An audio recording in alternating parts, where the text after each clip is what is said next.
Good afternoon, everyone. New for you at 4, a Grand Forks man has died following a motorcycle crash near Forest River. The North Dakota Highway Patrol says 43-year-old Corey Anderson of Grand Forks was riding with a group of other motorcyclists when authorities say he hit a soft patch on a gravel road and lost control. The motorcycle tipped and rolled before he was ejected. The crash remains under investigation.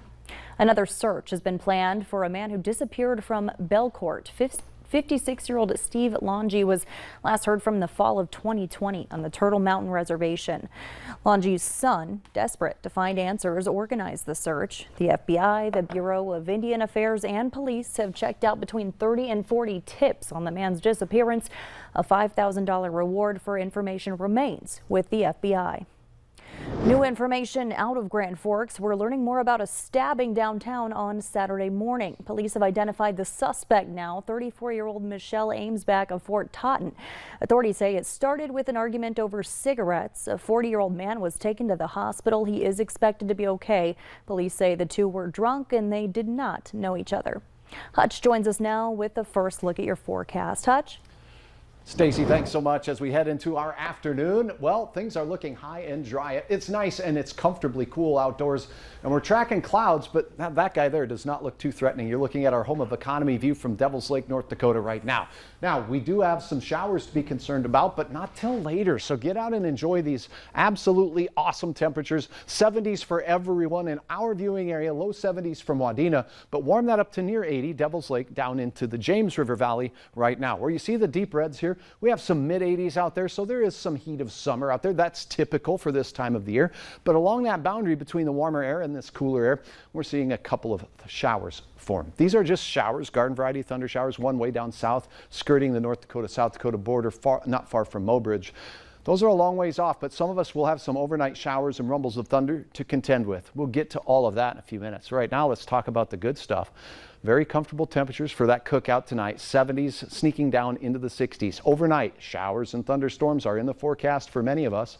We'll detail that, we'll time it, and we'll look at the rest of your work week ahead and the upcoming weekend. Stacy here in just a couple of moments. All right, thanks, Hutch. Minnesota State Patrol says alcohol was involved in an ATV crash that injured 2 people, one seriously. Troopers say 23-year-old Natasha Best of Clitheroe, Minnesota, has life-threatening injuries after rolling an ATV in a ditch along Highway 210 near Battle Lake Saturday night. Her passenger, 22-year-old Luke Jacobs of Little Falls, was also hurt. North Dakota Highway Patrol is now releasing the name of a man who died in an off-highway crash over the weekend. That happened around 2:30 Saturday morning in the town of Cheyenne. Troopers say 60-year-old Keith Drake died when his OHV hit a parked delivery vehicle. The Cass County Sheriff's Department is helping 2 area school districts prepare for the worst. The department is doing active shooter training tonight at Kindred Public Schools. Tomorrow, the department is doing training at Maple Valley Schools in Tower City. During the training, people will notice more law enforcement surrounding the school. Both trainings will go from 6 in the evening until 9.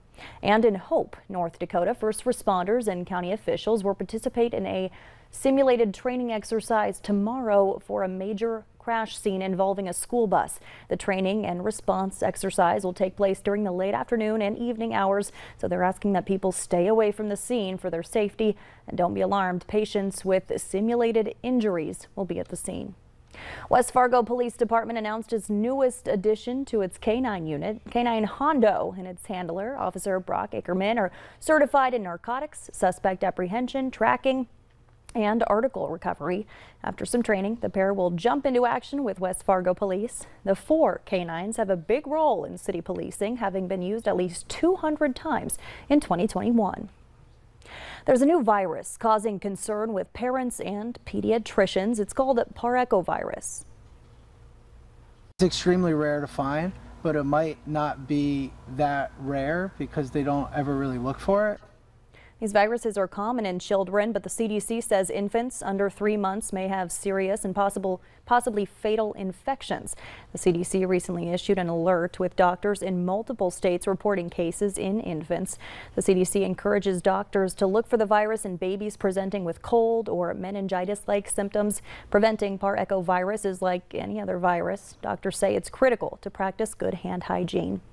In other health news, President Biden's doctor says his symptoms have almost completely resolved and he continues to tolerate treatment well. After nearly a week after his COVID-19 diagnosis, the president continues to isolate and work virtually. But during a meeting with business leaders today, he said he hopes to resume working in person by the end of the week.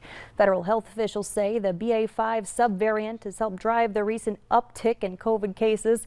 Several major cities like Los Angeles are once again considering whether or not to reinstate an indoor mask mandate. In the meantime, the CDC continues to recommend all Americans who live in areas of high transmission to mask up indoors.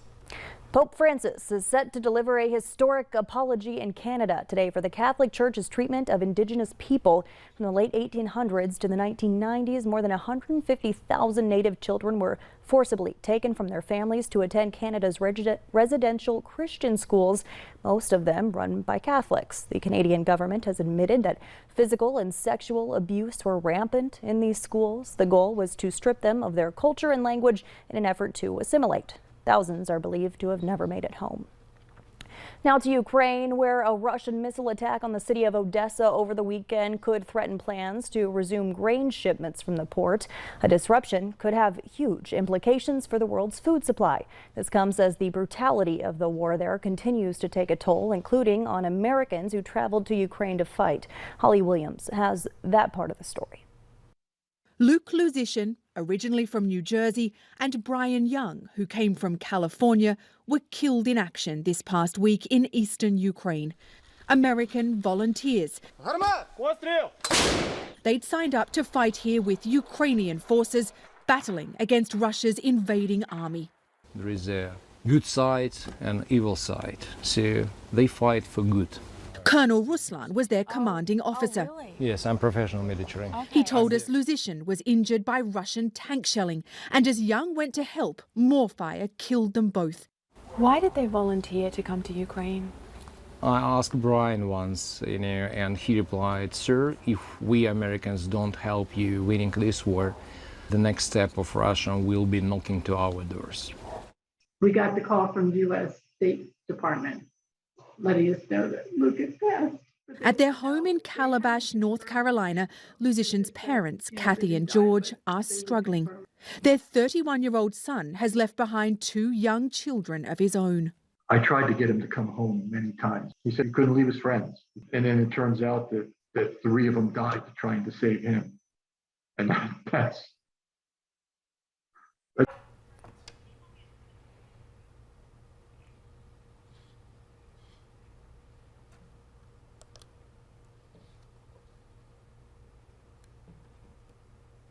Conflicting signs about the health of the U.S. economy have thrust the Federal Reserve into a difficult spot. With inflation raging at a 4-decade high, the job market strong, and consumer spending still solid, the Fed is under pressure to raise interest rates aggressively. But the Fed's moves will make borrowing more expensive and likely weaken the economy over time. The Fed is expected to impose a 3/4 point hike on Wednesday. This will be the 4th rate hike since just March. Many worry it could trigger a recession. Meanwhile, the Justice Department filed a lawsuit today against some of the largest poultry producers in the U.S., along with a proposed settlement seeking to end what it claims have been long-standing deceptive and abusive practices for workers. In its lawsuit, the Justice Department alleges companies have been engaged in a multi-year conspiracy to exchange information about the wages and benefits of workers at a poultry processing plant to drive down competition in the market. The companies didn't respond to messages seeking comment.